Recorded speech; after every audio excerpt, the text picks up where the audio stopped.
Had some really good memories as I was looking back at these Walker fly-off tapes for the Typhoon. And of course, all I'm thinking about is that Rojet 90. Oh, if we only had this plane. Unbelievable what a tragedy that was.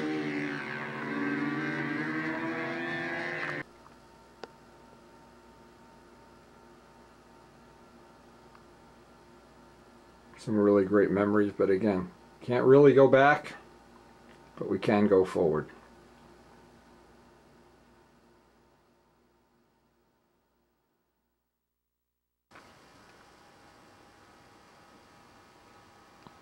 Now Rich Oliver, these are the props Rich Oliver loaned us, sent us. We've got each one pitched just a little bit different. I got another spinner made for the 4-blade. Tomorrow is supposed to be a good chance of rain, good chance of a storm, the back end of a storm coming in. But we'd like to get out tomorrow. I'm going to load up the van so it's ready to go early tomorrow morning. I also got from John Brodak, and I really appreciate this. These are the things that have been out of production for a long time, a 15.5 rev up. So that should give us plenty of things to test tomorrow to keep this whole program interesting.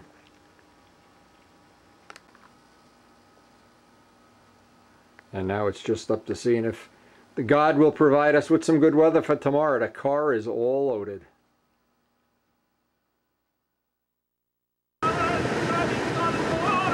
Well, we're getting a nice early start today. Let's hope the weather holds out here. Ryan's going to meet me down there. We're going to try out our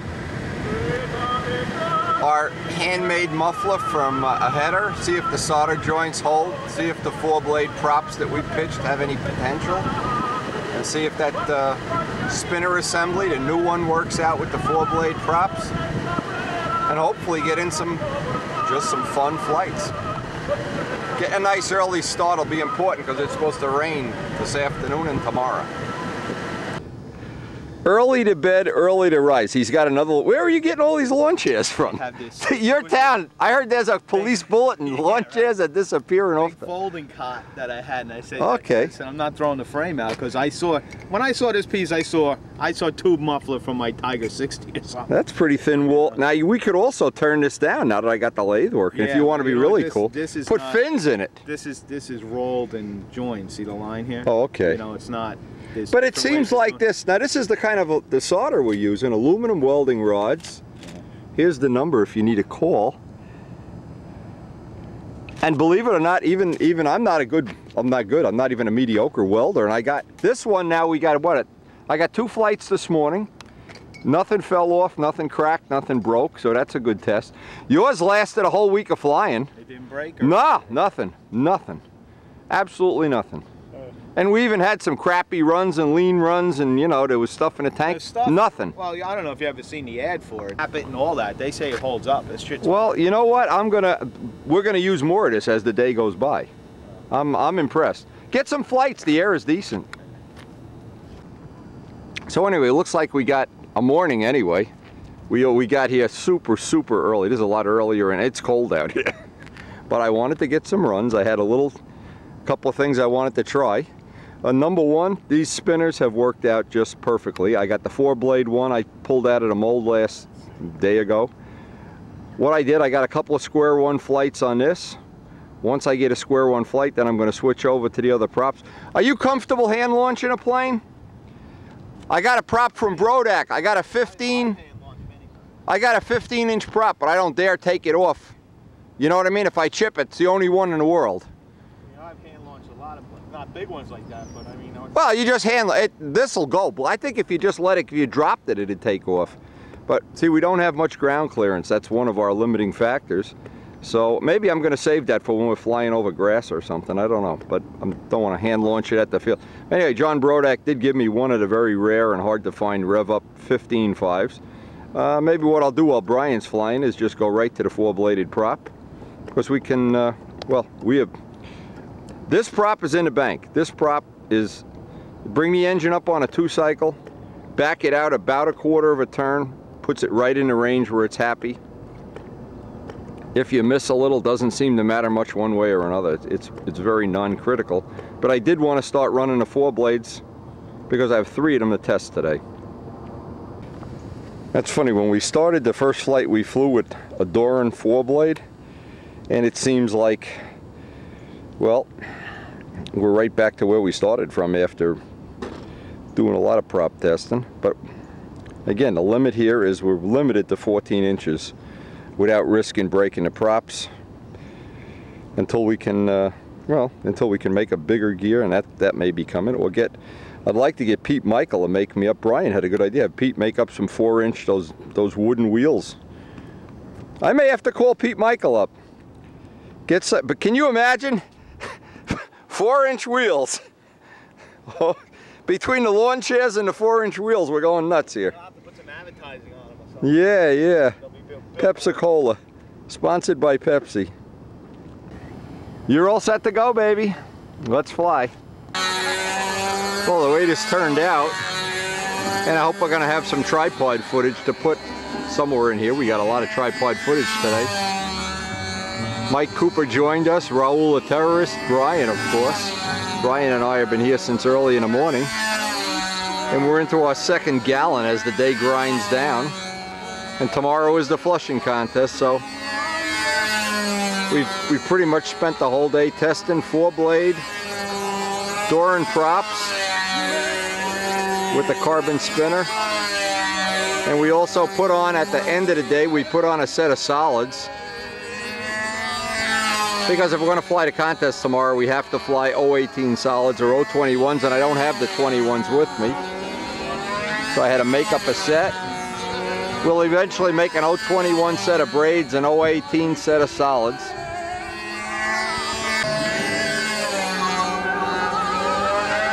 So all that's left now is to see if we have any good footage off the tripod from today.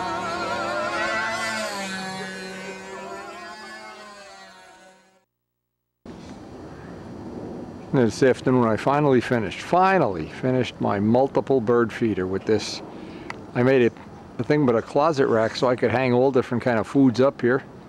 Basically because in the winter we feed multiple kinds and types and shapes and sizes of birds, so this gives them a lot of choices. And I'm waiting for my friend Woody the woodpecker, but he's not here. Oh boy, they're checking out the new feeder already. They're not happy. What we really like is during breakfast to have the birds come while we're having breakfast. Anyway, tomorrow's the flushing meet. Bird feeders, mums. No, we got doves coming here already now. Whatever falls out of the feeder, they like to eat it off the ground. It was funny, I think I even have it on video. John almost hitting that hawk. Ooh, there's one of the blue ones over there. Some kind of bluebird that's just started coming into our neighborhood now with all the new feeders. And here's our lovely mums. Karen took the whole afternoon here for the mums. Check this out though. Now these birds are not stupid. Once you start feeding them, it just never ends. Look at them. Look at them. They're it's like welfare, bird welfare here. Karen's mums, she's so happy with her mums. Well, let's hope tomorrow's a good day for the Flushing Meadow contest.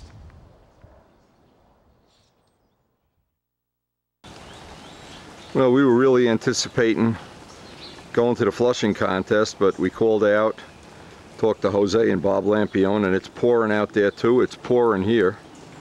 It doesn't look like it's going to let up at all. And what we usually do is we check aviation weather, and they're looking for the next 4 to 6 hours. It's going to be rain through this area, so I don't know. Just another one of the little things in life you can't control. And I guess there's truth to this saying, into every life a little rain must fall. Anyway, this morning we had a real treat. Our new feeders are working out better than we ever expected. This morning when we woke up and turned the lights on, they were full of birds. Apparently they've all gone to go buy them. Well, our next little project is going to be, we're going to transform the house as we do each year into a Halloween festival. And we always like to be the first one on the block to do it. Karen usually takes out all the flowers. We already have the mums planted over here from our last week's great adventure. And this is one of the fun things. Now we usually buy some, in fact we've been buying it. We didn't have a chance to put it in yet. But this is always fun. It's a beautiful fall evening, afternoon, and we are hopefully going to transform the house into a little Halloween heaven.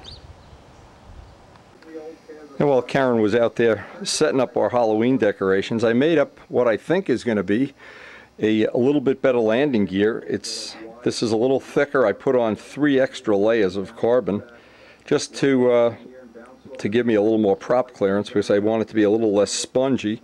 That's one thing. And I took one of the prototype spinners. I have one for a 4-blade, one for a 3-blade, and now we have one for each one. I got the paint drying on it now. Brodak dope drying up. By tomorrow we'll be able to use that. These spinners look like, and I think by the end of next week Dave will have the aluminum parts done. These are coming out of the mold very nice. We're making up another tank. I'm going to have another tank very, very soon, because I'm trying to get all the nose weight out of this I can, and I think we're only going to need 5 ounces. I think the gear is going to be a big improvement, and it just seems like as long as, you know, I only need, Karen only needs me intermittently, I can get a lot of these little jobs done. They're kind of fill-in jobs just to make the plane a little more fun to fly. We missed the flushing contest. That was too bad, but we're getting ready for next week is the circle burner contest at Powell Park, and maybe in between we'll get a couple of days of flying. It's another little thing I did. I went and bought this in Costco for 12 bucks. Got all my bolts and screws and things for the clamp mount system, all the pads and screws and bolts.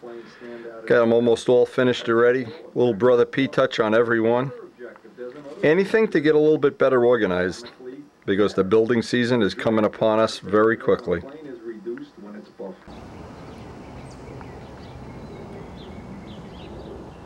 And so we have a lovely, lovely Halloween house now. What has happened in the past is, see these corn stalks, see this one's already, the squirrels know there's corn in there. And usually when we get back from flying, the first thing we notice is, uh-oh, they've been at the corn. So what we did this year, we just put some corn out, right out on the railing for them. But anyway, to our friends all over the world, happy Halloween. We're going to see if we can get a happy flying day in here.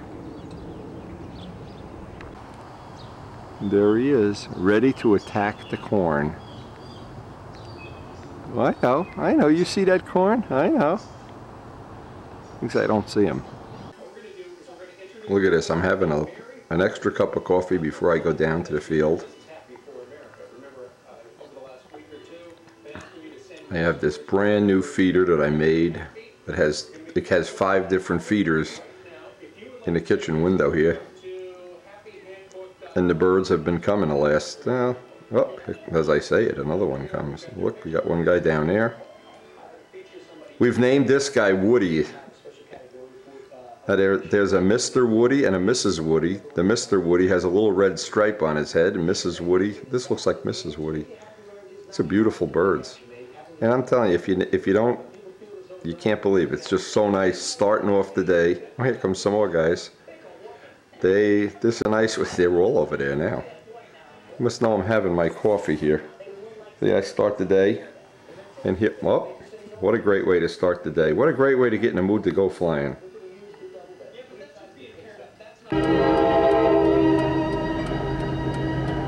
Well, looks like it's going to be a good test day. On the way to the field, everything's starting to look good. The trees aren't moving, the trains are moving. We're ready to go. Now, by the time we already get pitted up here, the breeze is already coming up, so I don't know how much time we're going to have. And the sun is kind of in an awkward angle here, but as you can see, figure it out. You're flying right into the sun, which not my favorite thing, of course, but we'll get a couple flights today. And I have a couple of objectives here. Now, one of the things we wanted to do today, first I want to get a square one flight. I have my solids now and braids, and I also have a set of 021 braids. Now, what I need to figure out and let me see if I can figure this out relatively quickly today.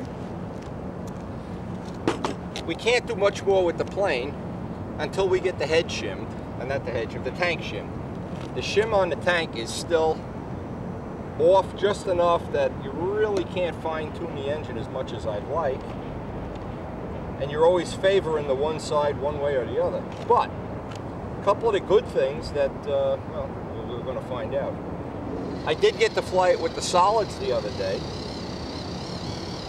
and I noticed right away the handle has to get shrunk down quite a bit. Now I have the 021s from the Tiger Cat too, and what I found out with the Tiger Cat I think is going to be true with this, that if you use 021s, you just make them a foot shorter. 1 foot equals the 018, 021. The 18 solids can be the same length as the braids. Now the good news is I don't have to drag solids all around the parking lot, but I do have to shrink the handle.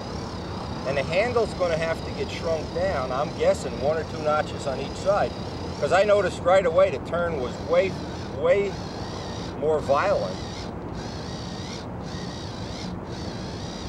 But the good news is this may work to our advantage in some ways, because this plane obviously is still a little nose heavy, and maybe ultimately when it's all trimmed out and it's to the point where well, where we're happy with it, the objective is to try to make the 2 handles feel the same. So I can leave the 2 sets of lines out here, pick up one handle, pick up the other, and either make the braids open so it's as turns as quick as the solids, or make the solids smaller so I can switch them. Now I need to have the 021 braids only if it rains, but I need to have them ready. I don't want to wait till the last second to do it. That's the problem. The problem, as always, is you need to do this before you get to, you know, well, we'll find out.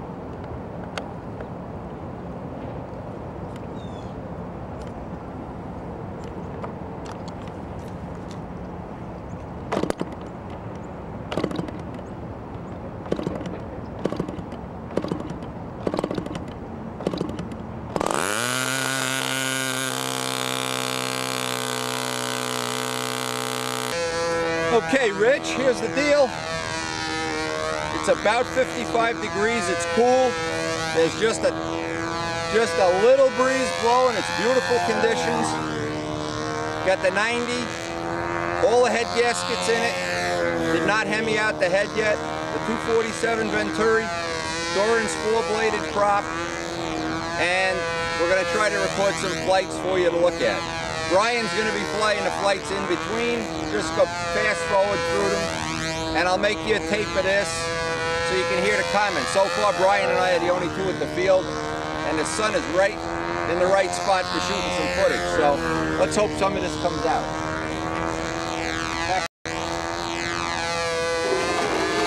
Just so none of our Korean friends drive into the camera. Put a barrel by the camera.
is that sound from outside the circle? Not too offensive. Oh no, it's nice. It's you know. It has a Tiger 60 sound. Yeah, exactly. A little bit of a Tiger sound. It's not hard. Okay, so on that flight, and Brian is helping me with this evaluation, on that flight, for sure, the tank still has to go further from the mounts by maybe a 32nd of an inch. Still leaner inverted. And the issue now is with all the head shims in there, it's a little finicky to start at times. That was one of the times it was cool. It needed to be choked 10 times to start. But that's a routine I can live with somewhere down the road. What's real nice is it's not running away anywhere, and it's got just a solid feel out at the end of the line, really solid. All right, so I'm gonna let Brian fly, and then we'll get, hopefully get another flight on this. And this is of course with Doran's 4-blade prop. This whole set of tests will be with those 4-bladed props.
still with the 4-blade. And I guess you could really do have to shim that tank.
Okay, I hope you like that one. That one felt good.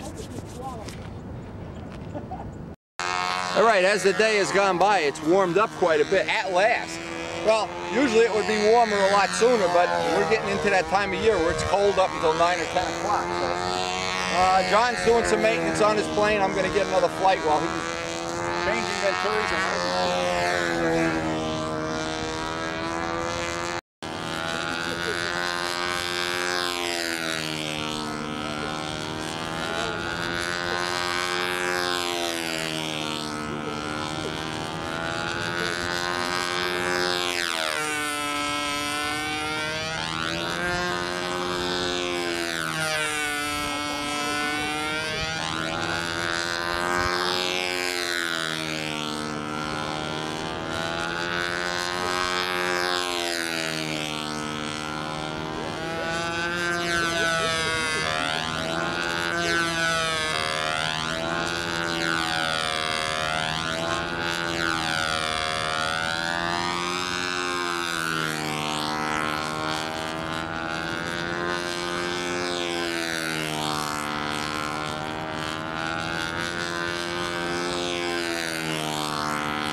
I have no idea how long they're gonna last. Brian's lasted a whole week of flying.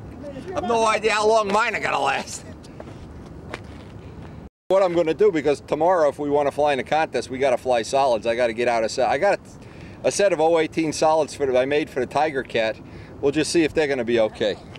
I'll switch them between these flights. Okay, the wind is moving. We may have to move the camera. Rich called me and told me that you gave my phone number the other night. I don't know. You can't believe this. You cannot believe this in a million years. Look at this. They just left. Look at this. Yeah, I'm flying here alone with a stooge, and we have the Chiang Kai-shek driving school here giving lessons. And what do they? Where do you think? Take a wild guess where they think they need to go practice driving. Now look, they may, hopefully going to go away, go have some rice for dinner or something, but we're busy. Now what we had here, and I didn't even think to test this the other day, we have 3 of these 4 blades. Rich Oliver sent one that has a little more pitch than normal, and what I wanted to do is give that a flight at a lower RPM. And Rich thought that would be, well, it's one of the things we could try. It's going to be simple to change it. And when we get done with this day, we hope we're going to get enough time back at the shop to shim that tank and get it exact. In fact, you know what? I'm going to put the new tank in and keep this one for the spare. What we're doing, we keep making the tank smaller and smaller. And I realize even a 6-ounce tank is going to be too big here. And the smaller I can make the tank, just to get some weight out of the plane, weight out of the nose will be a big help. And I don't think we're going to be able to shoot any footage realistically, because when the camera's facing into the sun, it's just a waste of battery power unless that wind moves around. And you can see it swirling. It'll go to 6 o'clock, then it'll go to 9 o'clock. All of a sudden it'll be in your face, but it's still allowing me to experience this under a lot of different conditions. Now here's another not so significant thing, but something that I can't ignore here, because I had this problem with the Testarossa and I have the problem with the Spitfire, is when I'm running an open uniflow vent, you see what happens? That fuel at the end of the flight just winds up spitting back on the nose, and I was trying to think of some way of eliminating that other than running muffler pressure. That of course eliminates the problem. I tried a couple of different ways of trying to fuel the plane. In fact, when this was new, out the bottom, that just turned out to be a waste because it was always siphoning. But now what I'm assuming is happening here is when you have this big of a prop, and don't forget this is a 14-inch prop, a 14-inch Doran 4-blade, I think there's just so much swirling air going past that vent, and I don't know how, I don't know how I could eliminate that right now. But that's one of the things I want to work on for the new plane. I want to have some way maybe of, well, we know one way it works on a Testarossa is you cap this off and just leave it an open vent tank. That works perfectly because you don't have any it doesn't even matter. But what happens then is the motor gets faster and faster at the end of the flight. With a motor this big and powerful, you really don't need it. Maybe it would be a help, I don't know. And certainly it's an easy thing to try. You just at the end of the flight cap that off.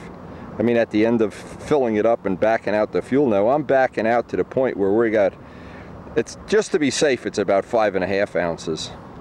I put in 6 and take 6 pumps out, and that's probably 5 1/4 or whatever. But another thing that's worked out good, and I've been trying to be religious about it, is to put that silver ink marker on the tips of the props, just so I can see it. And on a day like today, when the sun is shining in my eyes while I'm starting the engine and taking the battery off, that seems like a good investment. And I checked many times, it doesn't even come close to putting the prop out of balance. Even when one side is done and the other one isn't, there's just not enough weight out there. Anyway, so we have the other 2 4-blades. We got one with, well, one that just came right out of the mold, which is the one I suspect would be the one that would be the one of choice. This is the one, and I've got this one marked experimental right by the hub. This is Rich Oliver's prop, and I have one extra one that I can't imagine we're going to need less pitch, but I could make one with, say, 5 inches of pitch. This I think is about 4.5. But the scary part is the one that, this is what you hate. The one that came right out of the mold, and Doran, by the way, is sending up some more. They're in transit now. The one that came right out of the mold and was unpitched, that was the first one we had on a plane when we nicked it and split the blade. That one was probably the best one we have so far. So now that the driving school is done, oh man, I'm telling you, you know, we have some real characters come around here. Now, the problem is, and you try not to be a bigot, of course, but they don't speak a word of English. They have no intention of learning a word of English.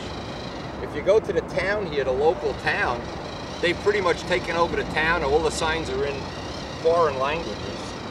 There's nothing in English anymore. And then they don't want to learn English. They just want to come here and learn how to drive right in the middle of the circle. And they even get their driving test in some kind of hieroglyphics or something. And if you think they know what a stop sign is, forget about it. You pull up to a four-way stop, they go right through. But if you try to converse with them and explain to them what you're doing, it means nothing. But my main concern is not to hurt anybody, of course. That's the deal breaker.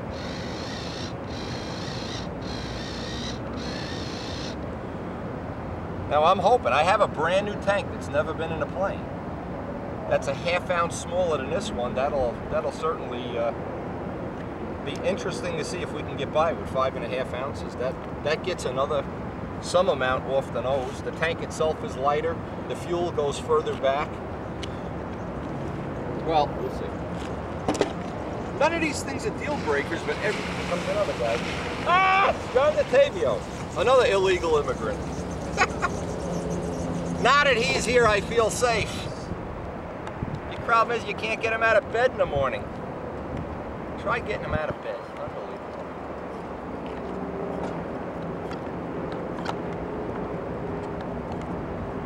Good morning. Where's my coffee?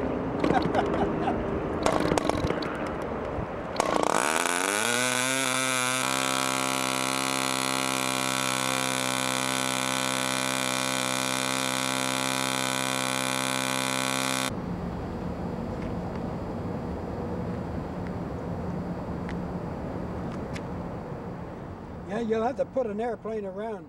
You'll have to build an airplane for tonight. So back from this session, and we want to put the smaller tank in. I finished up the tank. In fact, I just have to check it, clean it, make sure it's okay. This is smaller than the one that's in there. And I also want to get the shim. See, this is one of the ones I had to cut away for the header. I'm not sure that's gonna, well, we're not gonna have an interference fit or anything, but I have another thing I wanted to do today. See this spacer block between the motor? I wanted to take, and I asked Rich Oliver if it was okay, I just need to cut just a few of those little half fins away with a Dremel tool, because I'd like to eliminate that spacer block. And see, another thing I wanted to do either today or tomorrow or whenever is, I want to make a second exhaust. So this will have two 425 exhausts, and then I can cap one off if I want to have some variation in that. The drive washers with the material taken off of them, they were no problem at all so far. And I already spoke to Richard about maybe, well, it's probably going to be in today or tomorrow's mail. He's making me up a true Hemi head to his specifications, and then we'll start seeing if there's any improvement in that. But for right now, there's no point carrying around a bigger tank and or the extra fuel. And because I have to shim it anyway, I can just leave this as my spare tank. Hopefully, this one will just be that I can fill it, back out one turn, and that'll be fine. But there's the other problem is here, there's no shim under the tank. There's no material holding the shim up, so I had to make a little plywood shelf. And I'm going to take that shelf out, and I'm just going to try to put a new shelf in there, because I think what's happened over this nose has been loosened up. I see there's kind of a crack here. And you got to understand, this is totally oil soaked. It's almost impossible to get glue to stick to this. Then we got our heavy duty landing gear, and I could shim that up a little more. And then we could start with the 15-inch props. And Doran has some bigger props. I don't know if we're going to get any soon or to test, but I hope they're going to be 14.5 or 15s.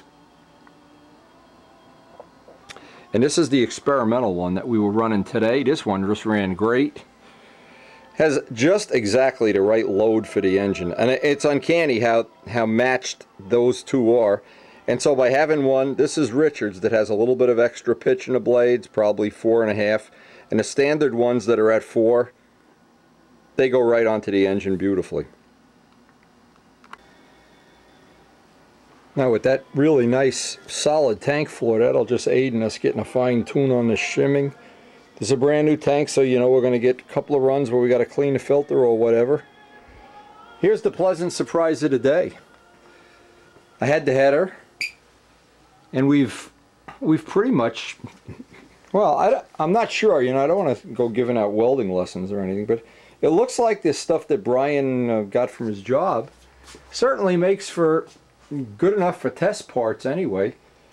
Now what this will allow me to do right at the field is to shut one of these off, leave them both open, or put two of those rubber restrictors of a smaller diameter on. It's going to give me a lot of choices here. Now the one thing I did find out, and of course when Bob Zambelli comes by to give us, and it's a couple days from now, give us some help with the lathe, he's going to, because he has a machine shop in his cellar, of course if you've seen his house, he's going to make the stingers in this bigger. Maybe he can even make them this size and we'll know they'll work right off the bat. These are two 425 tubes. The little piece I made off the back of, well, using a lathe now that we finally have it running. I learned one thing about this material, just let it cool. Scott Dinger has done great welding for us in the past. So if I come up with a design that I want to put in my, let's call it next year's plane, permanent plane, I'll make up the parts and have Scott do a professional welding job on it. But I also got rid of that little piece of, that spacer that was there. I ground away on a motor, which, well, we're going to see. That was between what we got off of the screws, because now we can use shorter screws, and that piece, it was about 10 grams, and that's, you know, sneaking up on a ½ ounce by the time you take the weight of that.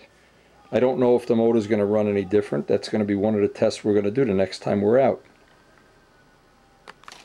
Again, this is the material, and here's the, and I've been using MAP gas. I guess they tell you can use propane, but MAP gas seems to be the thing of choice. And Warren Walker gave me this when we're going to make the next batch of custom horns. He gave me some real high-end silver solder. So in the meantime, I'm going to let this cool, go have some lunch, come back, put this whole thing back together, and get ready for tomorrow's test session. And boy, having this little organizing cabinet and having, I see a whole box of door and props just came in. So we'll be ready to start balancing and testing as soon as I get some time. And by the way, for anybody looking for door and props, I'll leave that up there. And Doran is, as we speak, working on some new prop molds, so that's going to be exciting. And I would say, even if you want to use a 4-blade like for a Mustang, or like John Cafaro on his Mustang, it just needs to be cut down. But the 90 turns the full prop. The 90 for sure, you don't need to cut it down at all. I'm also going to put that painted spinner on, just to dress the plane up, make it feel like it's a little more professional being out there today. But yeah, actually we're getting an awful lot done here in a very short amount of time. So, well, we'll find out how long these windy wells hold, but they're certainly good enough to give us a prototype. And getting rid of that spacer, that is a ½ ounce and about a gram when you count the amount you can take off the screws. And also the biggest single factor is, and it's important to me because I like to have the motor run, I like to have the tank as close to the motor as possible. And this gives me, and it gives me one option I didn't have before, is a much bigger tank, probably an extra 3/4 of an ounce of fuel if I ever need it. But right now we don't need it, but we still want to get the motor, always have the tank as close to the motor as possible. That's just, that's something that always works. You don't buy anything by putting a tank further away from the motor. Oh, I thought of one other little thing I could do here before we have to pack it in. I wanted to make what amounted to be, well, I'm only going to get to do one side here, because I wanted to get more air going through that tunnel back by the header, thinking maybe that's going to help the cooling. It just really isn't an efficient way of cooling a motor, that's for sure. So I'll get one side done, and I don't know if I'm going to be able to get the motor out until I try to. Well, even having one side will be better. It'll direct some air in there. I also did another little thing, just because we're anticipating running bigger and bigger props very soon.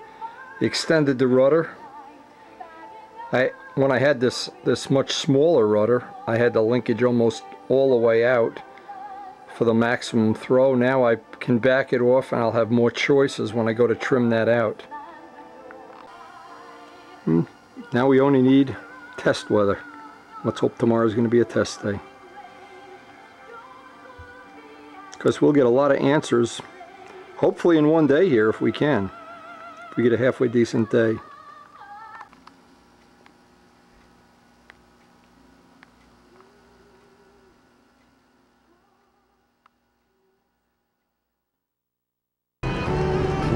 As we get to the flying field this morning, Thumbelina's already flying. Hey, we're watching the news this morning and they got this horse that's the size of he's a dwarf horse named Thumbelina. Karen's in love with him. Look at this. Look at these guys. Is this the life of the wealthy and famous? Look at these guys. Hey! Fresh from his trip to the Bahamas. Our air density 95, which usually means we're going to have a great flying day. And everything's going to be making way more power than we need. Now this little touch-up paint that I did, I just sprayed on some clear Brodak coat because I'm afraid the nose of this plane is getting so oil-soaked, it's getting scary. Now we hope today that when we're done with the flying, we're going to hopefully get that heavy-duty gear that we made on, give us a little more prop clearance. We could try that prop that John Brodak sent us, that wood 15-inch prop. And when Doran finishes the mold for the bigger props, we'll be ready to put them right on. The rudder area, the jury is out whether we're going to leave the rudder area or cut some of it off. See how much I extended it? And now I can vary that a little bit, because the little rudder was moving through its whole throw. And with the 15-inch props, it's going to need a little more rudder area. The spinners are absolutely perfect. They run true. They're the lightest you can possibly. I don't know what you could do to lighten them up. Even I don't know it. And the nose, just getting the nose, that little, the air is going through there. And we're going to try get some more time on our, what is now the twin exhaust, but I can always plug one up. That header with the two little exhausts weighs a little bit over 2 ounces. It's 2 ounces and a gram, 57 grams.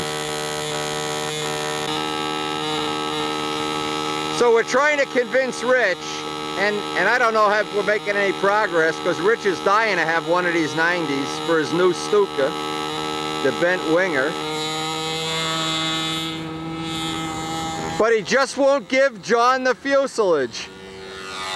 John needs a fuselage. I gotta send him an email. Yeah, give John that. He was talking about it this morning. Put a 90 in there and quit fooling around. I'm pretty sure he's gonna make one. You know, if I have this, John, I may have to have my foot operated on. If I do, I'll make him the body while I'm sitting in a. Now I got a heel spur. And it's getting worse. I got so many of those pads in his shoe, I'm walking like a billy goat. And you know, when we do our walking at night, it's killing me. Looks like you got some nice air today. Yeah, it looks like that. Oh man, he's gonna miss the boat if he doesn't get a 90. He better get right in line. He's pretty well convinced. You got him convinced? Yeah, this morning we had coffee. Oh, Vic, he said you're gonna have to get some motor mounts from you. Oh no, man, forget the mounts. He's got it. Look. It's easy. Once he gives you that fuselage, I know he's married. Then I know he's married, he's signed on a dotted line. Then I got him right where I want him. Whole new fuselage, right? Big deal. 2 pieces of wood. One afternoon I could make that body. How wide are the mounts on a 90? Half-inch square. No, how wide are They're a 1/4 inch further apart. That's all? An 1/8 inch on each side? 1/8 inch on each side. Oh. But think of the body you could be making with it. I mean, if you're making a scale plane, it'll look like a real plane. Instead of this skinny stuff he's doing now. Matt Newman will be having a heart attack. He finds out Rich is making a 90. They'll have to take him away in the ambulance. You better get on what's his name and start making them 90. Nah, he's already making them. Don't tell anybody. It's a secret.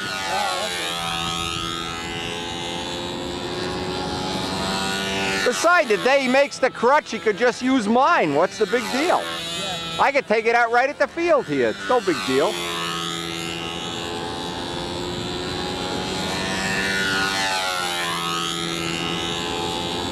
Boy, the way that thing is running so far, I wouldn't even be thinking about it. If I was making a scale plane like a Stuka,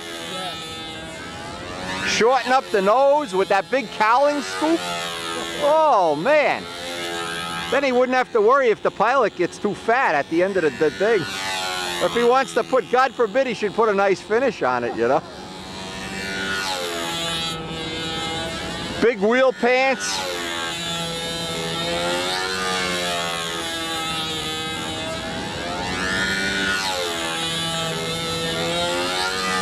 The doctor's going to tell me tomorrow whether I need surgery or not. We'll find out. If I do, I'm going to start building like a wild man. If I don't, I'll fly till I drop. I'm going to wear that 90 out. I think you're going to have a hard job wearing that out. Oh no. That thing's wearing me out. Yeah. You put the new tank in? Yeah, I got the brand new tank in it. This is smaller than the other tank. Yeah, that's all. You only run it five down. Yeah. Well, it's still, no matter how many times you clean it, there's always one little goop that comes out.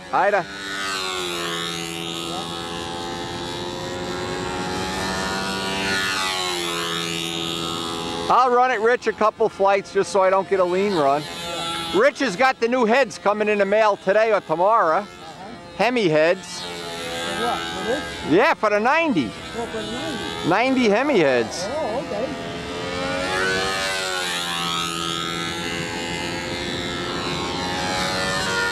Then I can take all those gaskets out of the head. I don't like having that many gaskets in there. Yeah, but it's doing all right. Oh, it's fine, but it's still better to just have a Hemi head. The motor runs cooler.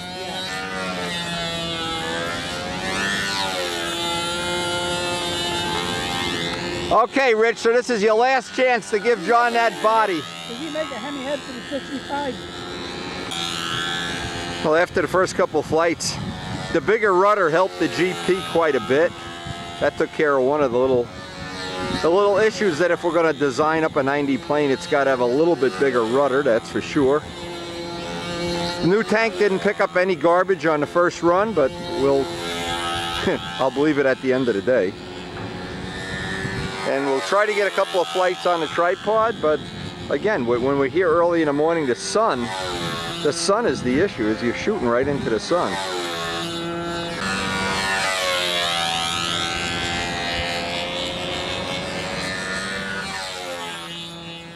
Wind started kicking up, so this will give us a good test of how Doran's prop is going to drive in the wind. This is Doran's prop, brand new tank. What else? We have the rudder extension on there. Again, let's just see what comes our way. I think they're done. As soon as these guys are done, we can get some flying.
Now, as this day went on and on and on and on, I think one of the flights should come out on the tape.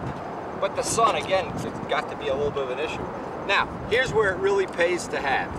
The wind is really blowing pretty good now. And I wanted to put a prop on that has just a little bit less pitch.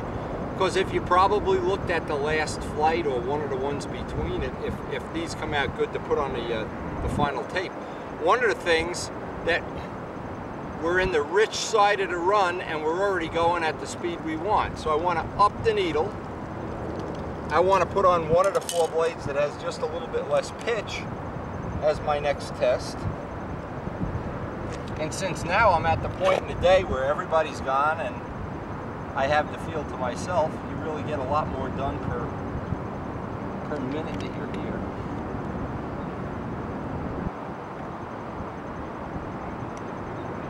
Why don't I have the right wire to take that off?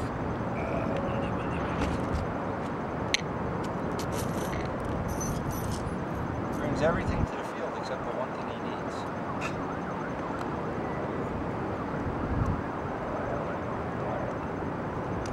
So this is going to be, I hope, either an upgrade that we can use and we'll mark this.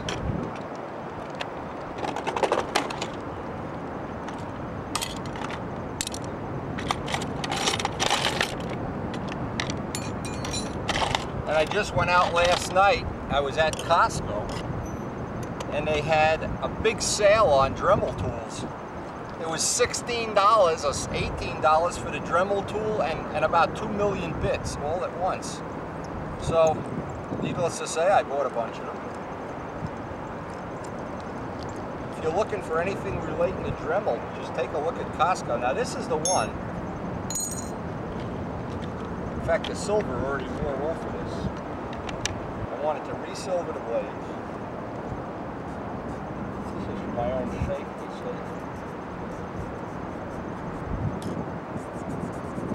By the way, this is really, I think, a good safety thing. Even if you have to do it every other time you fly. Back too.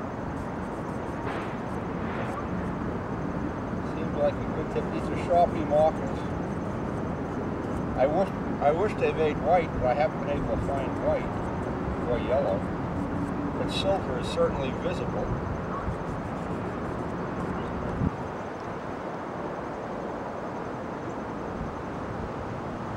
So I just put the notation on here that it had high pitch. That one is done for the day. And we got two of the low ones.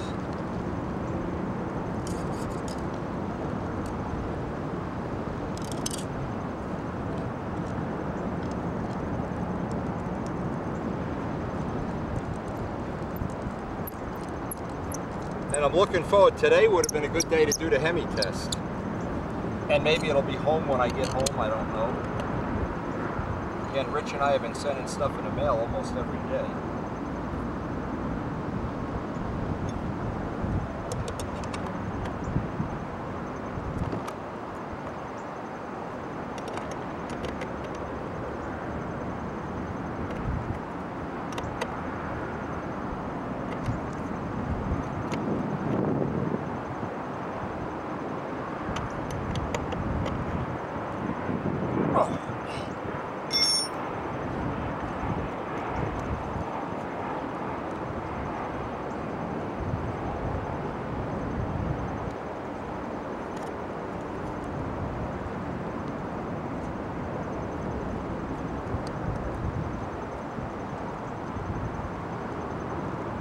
By tomorrow, I should have the longer gear on. Should be ready to look at some of those 15-inch, especially that one John Brodak sent. I think that's going to be the one.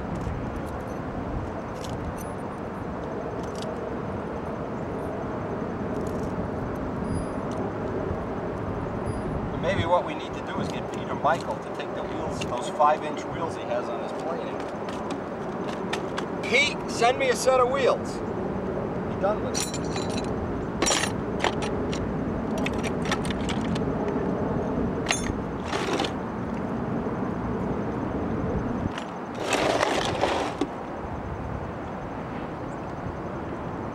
There's another benefit to this too, is I'm just getting more and more time on this engine, where I'm getting familiar with when it bumps, when it kicks, when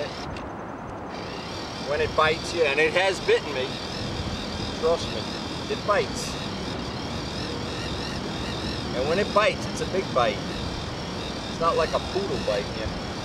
I love that little horse, Thumbelina. I couldn't believe that. Chicky would be so jealous. Chicky, I'm sorry, I bought a baby horse today. He's 17 inches tall.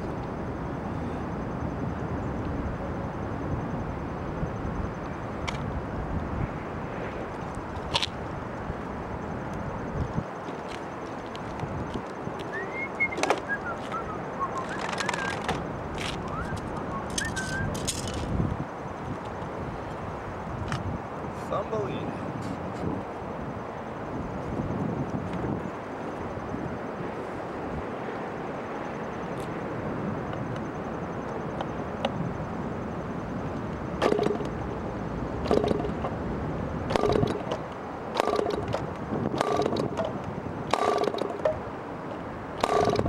This engine loves to be wet. Oh, there the guy just got it on video too. Oh. Oliver, you're in trouble. Now, Rich Oliver never has this problem, but he keeps an electric starter at his side at all times. So, what does that tell you? We're gonna get you, Mr. 90. You're in big trouble.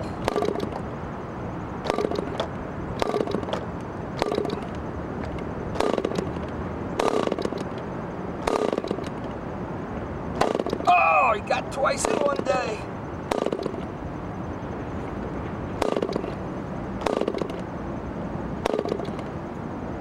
Rich, I hope you're enjoying this. This is pretty funny.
Now with the lower pitch prop and this basically very soon becoming unflyable air, I don't want to get too cute, but it did have really superb, and I guess that's the right word, wind-up control. A little bit slow, but now I would know that this prop could be up-pitched a little bit and the high pitch might be down-pitched a little bit, or I just keep both for the Hemi head test, which should be coming soon. What I'm trying to do is marry up the motor run to a prop pitch that's given me well, a nice wide range, if nothing else. I'm getting used to this motor biting too.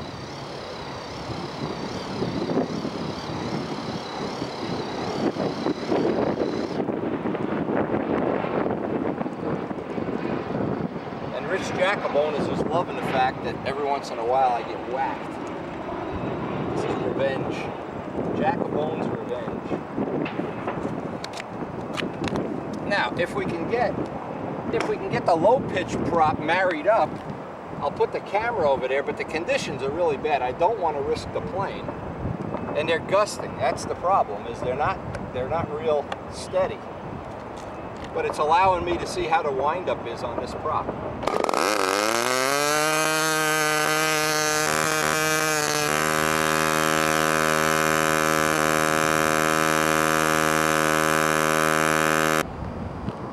Now what's really becoming apparent with the floor blades is how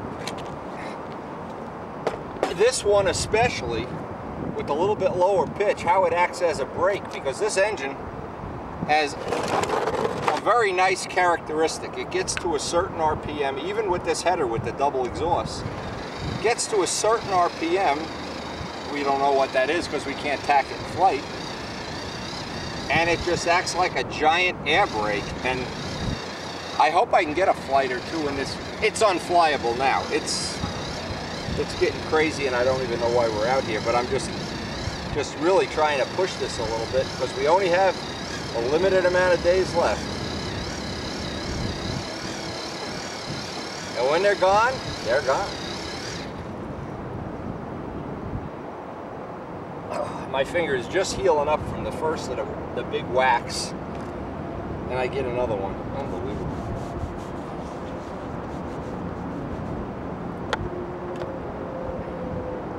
Anyway, I'm supposed to know in the next couple of days about this fuel spur operation. Find more about that. And the small tank has been, other than a quick clean out after one flight, it's been just pretty bulletproof.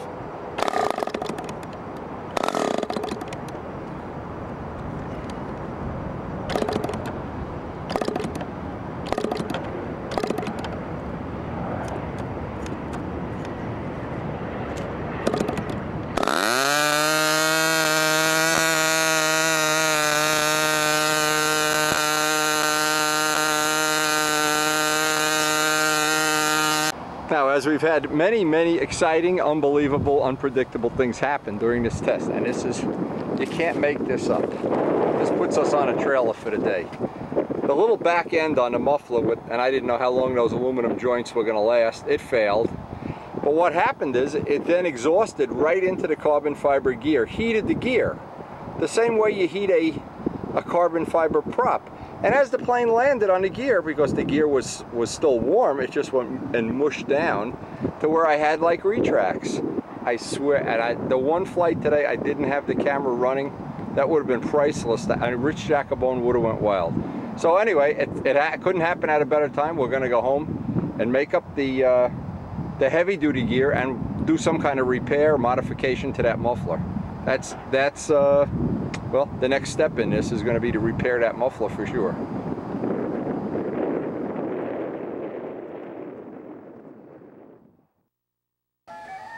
Now, before I start to do the maintenance for today, and we will have some maintenance because the back end blew off of that header, melted our gear retracted. It was pretty funny. I guess it was a lot. I wish I had that on tape. Anyway, this is what I found, and it's a great bargain. I'm sure everybody has a place called Costco near them. Costco. Les is always hollering at me for my pliers. They're always in the truck when you need them here and always here when you need them somewhere. $13. One was 13, one was 16. I bought a bunch of this stuff. Now, these are not tools you'd want to use if you're going to build a submarine, but hobbyists, these are fine. I also got this. Now, I went out to Sears Roebuck. I was in Sears Roebuck and I bought a new attachment for my roto zip, my heavy duty roto zip, because I'm going to be doing a lot of grinding over the winter. And I wanted these cutoff wheels, these glass cutoff wheels, and I looked and they were like $9 or $8 or something crazy. And I wanted some of the brush, and I looked around and I said, geez, I'm going to buy $100 worth of stuff here. And I said, the heck with it. I'll wait till I see what Costco has. Well, Costco has this that has about 10,000 of these things. Now, I mean, this is unbelievable. You know, and what I'm thinking is, like if you had a Brodak hobby shop, you could buy these in Costco retail, take out half of them and sell the other stuff and make money. But one of the things I wanted to set up this year, one of my dreams has always been, I hate to change bits. Every time I change, I put the saw in, I need the grinder, I need the aluminum grinder, the pain in the neck. So I just, if you have multiples. Now, as I'm walking down the aisle in Costco, $16. Now, this is not a battery-powered one either. Now, what I can do with this, and look at all the drills and another $9 worth of cutoff wheels. So I just went wild here. And I told Karen, I said, I'm going to make my life, you know, for this whole thing, the whole three of these cost less than $50 or $60 or something. And it'll make my life easy, especially when I'm trying to do a lot of work like I am right now. I'm doing a lot of projects at the same time, and you're always changing bits and everything. And what I did, I had a roto zip years ago. It's an ordinary thing you buy in a store. Well, what it is because, again, I'm anticipating doing a lot of grinding. They make a cable attachment for the roto zip. And this was 20 bucks. And I think what I did, I think I spent less than $100 altogether. But what I hope I've done is really upgrade the shop and not constantly having to change a bit, change a bit, change it. And a lot of times, what I saw, the place where we get our jewelry, the guy's name is Fozzie of all things. Probably he's a terrorist too. So what I noticed is he's got a quick change chuck, but I asked him about the tool. It's a $500 Fordham tool with a foot switch. Well, yeah, you know, at $500 I can buy a lot of $16 Dremel tools and line them all up. And sometimes just having a lot of cheap things works out better than having one $500 tool. Now what I do, I have these hanging up, of course. I got the ordinary Dremel tool, the heavy duty one, and I'll have this one, I'll just leave cutoff wheels on. I don't even have to leave it plugged in. So again, just having these things all ready to go with a different bit in each one, especially when we're making tune pipes. There's a lot of bit changing when you're making a tune pipe. Make my life convenient. Again, my pride and joy. I'm little by little. You see how many I got organized already? I got about 10 to go. All my little screws and bits. Now another big job today is I want to take this prop. I want to make a brand new prop gauge just for this prop because it looks like this is going to be the prop of choice. And I have some more props from Dora in here. And what I want to do with these props, I want to make a pitch gauge. It seems like the high pitch one was the best today of all of the ones we tried. The low pitch one was a little too low. This might have been a little too high. But I'd like to have the gauge for this prop. This prop was giving me good flights under a real wide range of conditions. So making up that gauge today, that'll be one of the little projects. And I got to figure out what I'm going to do with this header that exploded and melted my gear. And again, I'm going to try to get this all set up and organized in some fashion. But sometimes you're only $50 or $60 away from having a real convenience that serves you well. And one of our next steps is going to be, because we're doing a lot of this now, making a lot of these parts, is getting our dedicated bench. Well, here's the gear that we're going to be using. I'm going to take a look and see how this came out. This is the heavy duty gear we're going to be trying to get on a plane in the next day or so. I put on some extra layers of carbon. Looks like it has a nice finish. Going to have to be ground up. Again, that'll come out of the mold. Yeah, that'll work fine. It's funny, that gear that melted, that was really, I couldn't make that up. Anyway, we're going to work on that later today. Trying to set up a day's work here. See, an average day in Wendy's shop is we always make one spinner. We always make one gear. We always try to lay up the body of at least one pipe and one tank. And then there's another tank in there. So, and again, we're down to 5 ounces, but I think we're really cutting it short because I wasn't taking any fuel out today and we were getting tight. So I'm going to go back to the next tank I make for the plane. It'll be a full 6-ounce tank. But again, being able to make them on a regular basis, this really makes it a very practical thing. And there's just something about being organized that's so much better than being unorganized. And when you go to look for something, being able to find it, especially like on my molding bench, having things in where I know where they are. And I need some EPON, or I need some this resin or that resin, or Bondo or whatever. I know right where it is. And once I get this blended into my shop, I think I'm really going to be way ahead of the game. Now I'm tempted to want to just throw that other header, come up with some quick fix. Looks like we've gotten away with eliminating this little spacer. And we have these screws would now be too long, but I need to have a set of long screws just in case we go back to using that spacer, which you never do know. Now I had this header. This was on the plane for a while, and this actually was working pretty good. The problem is it was melting these rubber couplers in a very predictable amount of time, and that sometimes a day of flying, sometimes 2, but it would melt them, and I'd have to keep replacing it. So what would have to happen here is I'd need to leave this longer or make this part up out of aluminum and somehow join it. But now that I've seen that part fail, I'm not so happy about the possibility that that might fail.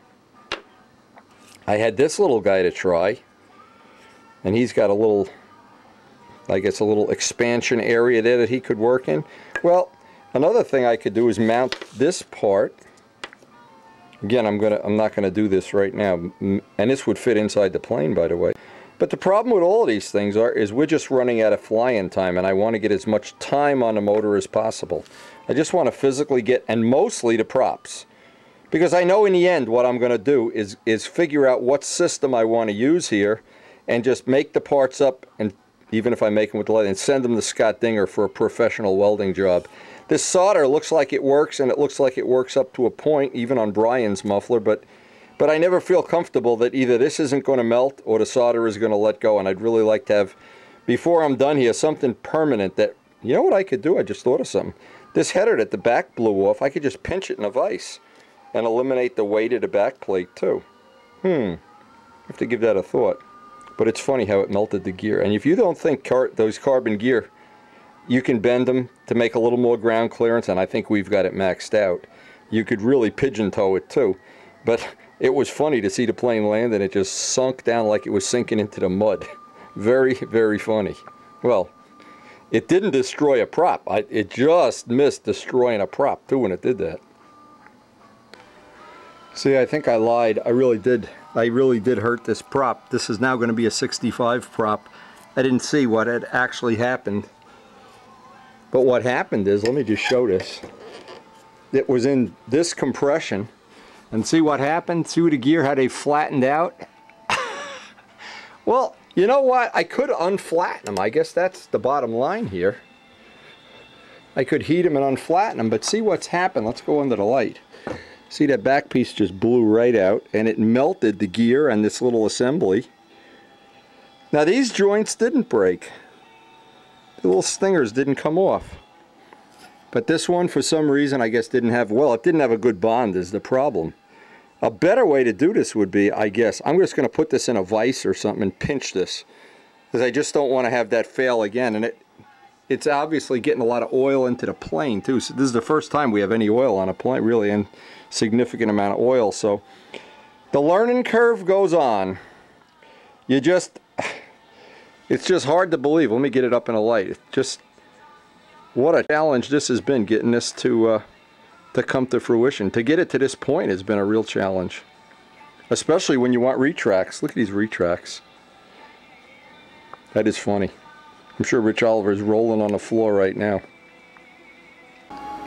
Now, whenever I take this apart, I'm always looking for something that might be leaking, breaking, twisting. Needless to say, our gear, that's gonna be gone. Say bye-bye, nice landing gear. Now, I'm looking at the back here to see why that failed, and it looks like the solder joint just wasn't up to the job. And I'm wondering if I could just pinch that in a vise or do something to that. I'm not sure. That was really something though. And that's the adventure, you know, without that element of what we're doing, I don't know how long this would be entertaining, or if it would just be boring or what. The motor, there's not one drop of oil anywhere, even by the exhaust that we ground away. I'm sure Rich Oliver's going to puke when he sees my dremeling. But there's not one drop of oil coming out of there. That's absolutely, after a day of flying, maybe 3/4 of a gallon. And getting rid of that spacer, it allows more room for the tank. That's a major thing. Somewhere down the road, we may want to have a much larger tank. Or when we make the nose shorter, that will be a significant thing. Again, ultimately, the thing to do here is to get another header from Richard, if I can get another one, and have Scott Dinger weld it up. That would solve the whole problem. And maybe we'll do that the next time I speak to Rich Oliver, just get another header and quit fooling around. Now that we know two of these exhausts, these are both 425, and the runs were just really nice, cool. Motor when it came down out of a flight was 140 degrees, about 142, the hottest one that I recorded. I think that's going to be much better than the single outlet, and it spreads the smoke around a little bit too, if that even becomes a factor. Now, I don't know how legitimate of a solution this is going to be. I just pinched this and then ran the solder along the back. Now, again, I think this stuff is fine for doing up little prototypes and putting little stingers on where if they break, it's not a problem. But the joint, certainly the joint up here, I would want to have done by a professional. Scott Dinger is the first one comes to mind as somebody really has made me some beautiful parts and really has a passion for making them too. Now, the trick with this solder is, and I've played with this enough, and so has Brian, to know, prototype parts, little test parts, and they seem to last some, but under structural load or under certain conditions, you know, maybe long life. Wouldn't want to have something like this in a contest plane, say. But anyway, it's allowing us to try different stingers, different header lengths. Now, what I thought of doing, if this becomes a problem, is I'd put a third one in here, and then I could cut this off right here just to shorten it up, maybe make it a little bit less like a tuning fork. But what this really needs is some area to expand into, and that once I have a dedicated day on a lathe, Bob Zambelli's supposed to be up here this weekend, maybe we'll make up some parts and similar to this, but I hope we're not going to need a rubber coupler, because it's that rubber coupler that's the constant problem. That's what had a limited life before, so I would like to have the whole thing made out of aluminum if possible. And we're going to see as this evolves, and we always have a spare with us, so if in the middle of the day this fails in service, we can just put the other one on. And Bob Zambelli will hopefully be able to open this up, put these bigger stingers. You can see the difference in the size. And we've run this several times, and it's just too restrictive. Too restrictive for a 90. It's really made for a 60. It's like putting a 40 part on a 60. But now that we have the lathe, a lot of new things can happen, and a lot of this stuff. But I still like to have everything put to the test. I like to go out and have things fail on a test plane, not on next year's good plane. So this is why we're learning and putting things in a database right now. Now, one of the things I always do whenever I have the header off is replace the gasket. This one wasn't leaking, but I don't want it to leak. I want to do this maintenance before it actually happens, before I actually have a leak in it. Then I can't tell where it's leaking from either. That's the other problem. And I found that you only need to do one side with this material. This is the stuff that Les got. I think Frank McMillan gets the credit for finding it. As I hear that, I hear Les coming down a cellar. Or it's a ghost, one or the other. It's Les! More or less. This was Frank McMillan's stuff, that this copper, the gasket stuff? Yeah. Okay, I mean, he gets the credit for it. Yeah, but I get the credit for finding it. Yeah. Remember the guitar store? Yeah. That stuff is great. And what did Frank say? I can't read. He got the tip from somebody. Yeah, well, we'll And, give it. We'll pass it to Frank. And now a brand new blade. Once that sticky side is on, just go right around it carefully.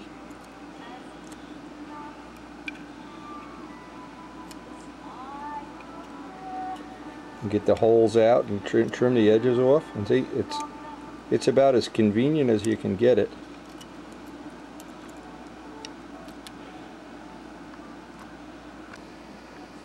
And I made a little spacer bar.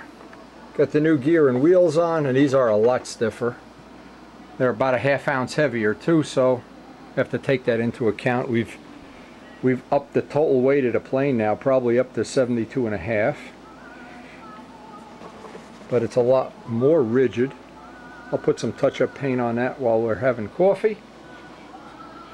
Put the rest of the nose back together. Oh, I got to make the prop pitch gauge. That's the next step. The gauge to, because I want to be able to measure from this. This is the best one so far, and measure back and make up a spare. Always want to have two, and just in case, well, just do what just happened.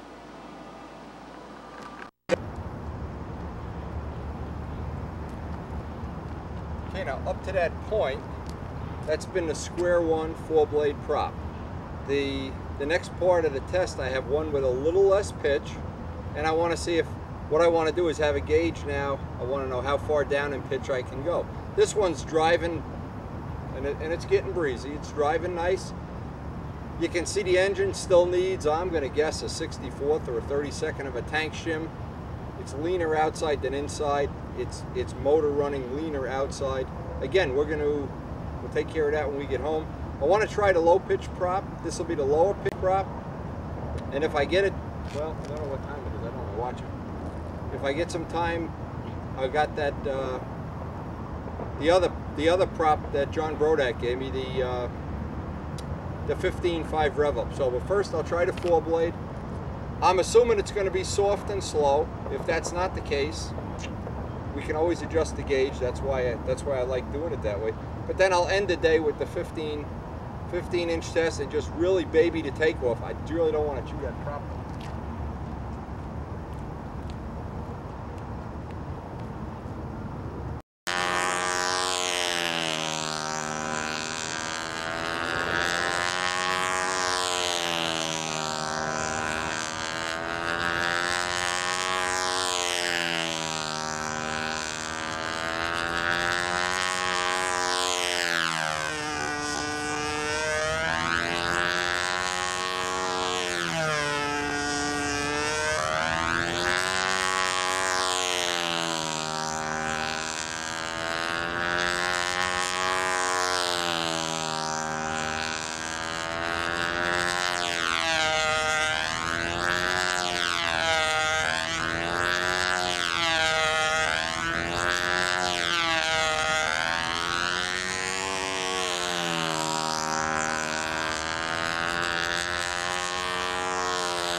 I'm not sure what your opinion is, or Rich Oliver's opinion, or whoever, because I'm here alone except for those geese. Did you see those geese go through the flag?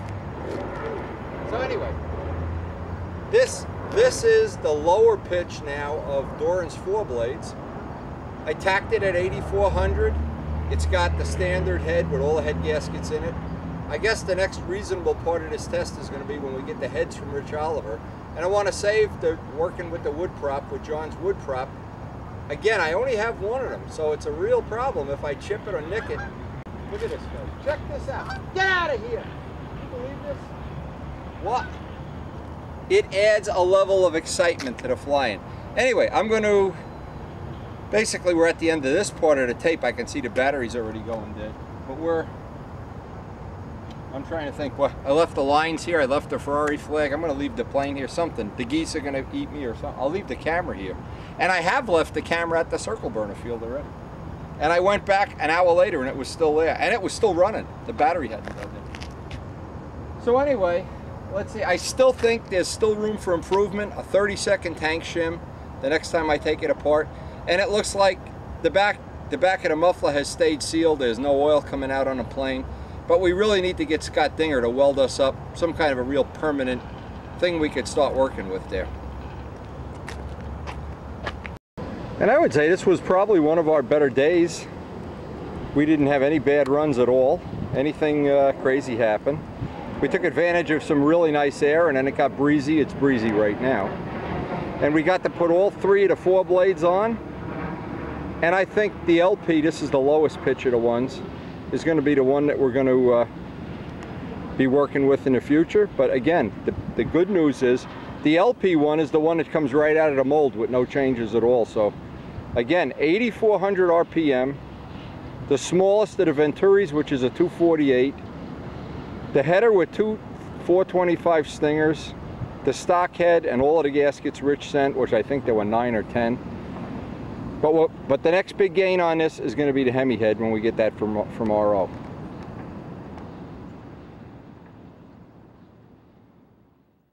So Karen and I are busy having our breakfast, having our nice cup of coffee indoors today. We didn't stay up long enough to watch the Yankees win the first playoff game. And we get down to our feeder, and the phone rings. And it's Rich Jacobone calling. And as I'm trying to enjoy watching my birds in the morning, Woody's here already, having some seeds for breakfast with me. Rich Jacobone calls and says, Wendy, emergency, emergency, emergency. You left your lines at the field yesterday, your lines and your handle. They got to the field this morning, and there's Wendy's, the 90 ship lines and handle out at the field. I never reeled in my lines. So now we have to ask the question. He left the Ferrari flag there. He left the lines there. It's only a matter of time before he leaves the plane there. Karen's giving me a hard time. Woody's giving me a hard time. Uh-oh, Woody's getting aggressive. See, he's the male. He's got that little red thing on his head. But anyway, every day is an adventure with the 90. And every day we get to the field, we have a different set of hardware in. And later this week, I hope if the weather holds, we're going to have the replacement Hemi heads that Richard's sending, a different Venturi setup, among other things. And right now we're going to see if we can get a day of flying in without some part self-destructing and making retracts for me. After yesterday's retract and cost me a 4-bladed prop. I don't know, Woody. What do you think? What do we? You know, I need more coffee this morning. I must be getting old. I am definitely getting old.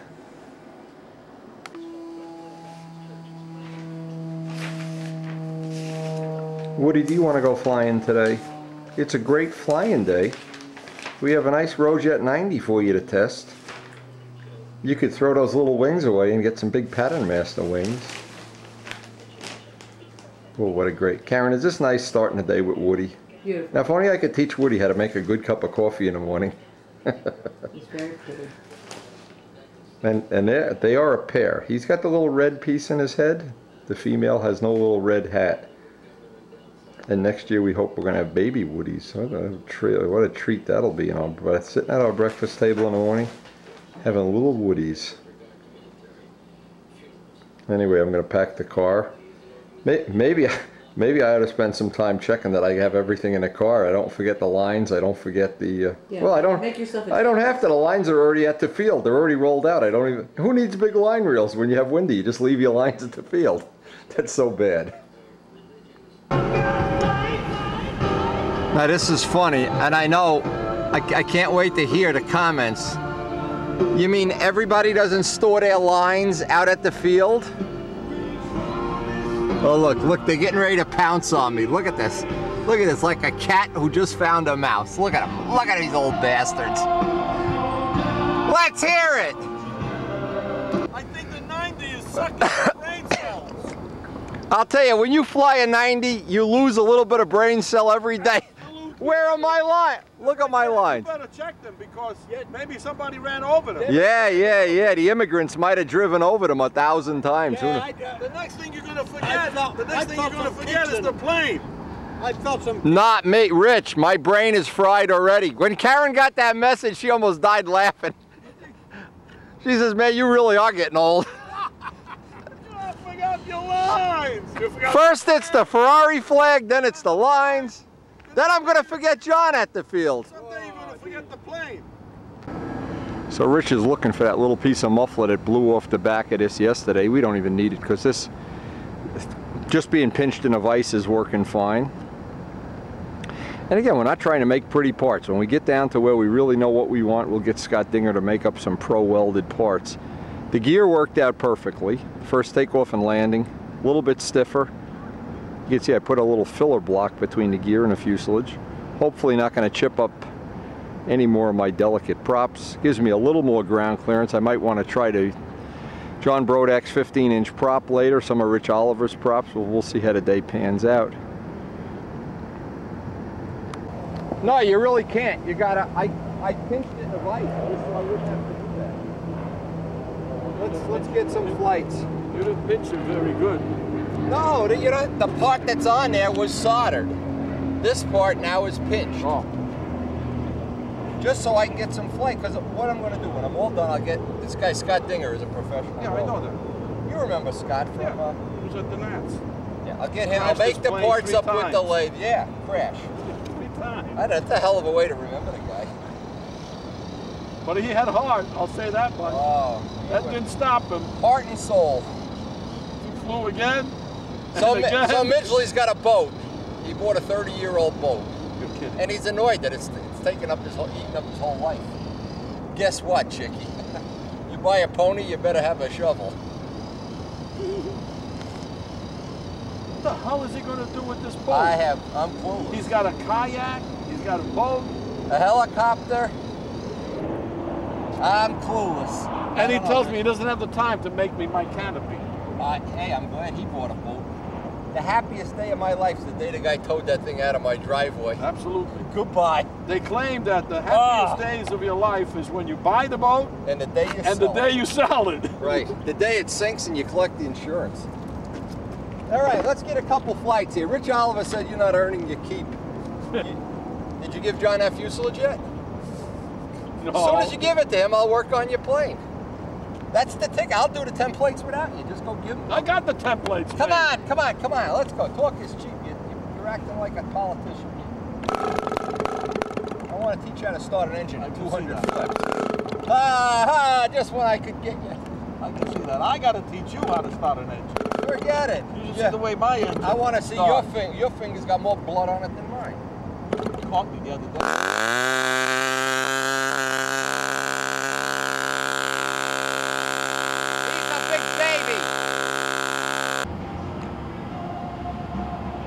Now, in the course of being here today, I really took advantage of a unique opportunity to get all 3 of the 4 blades on the plane on the same day and evaluate which one is going to be the best. What I'm going to do, of course, is look at some of the footage, play the footage back just to confirm my suspicions.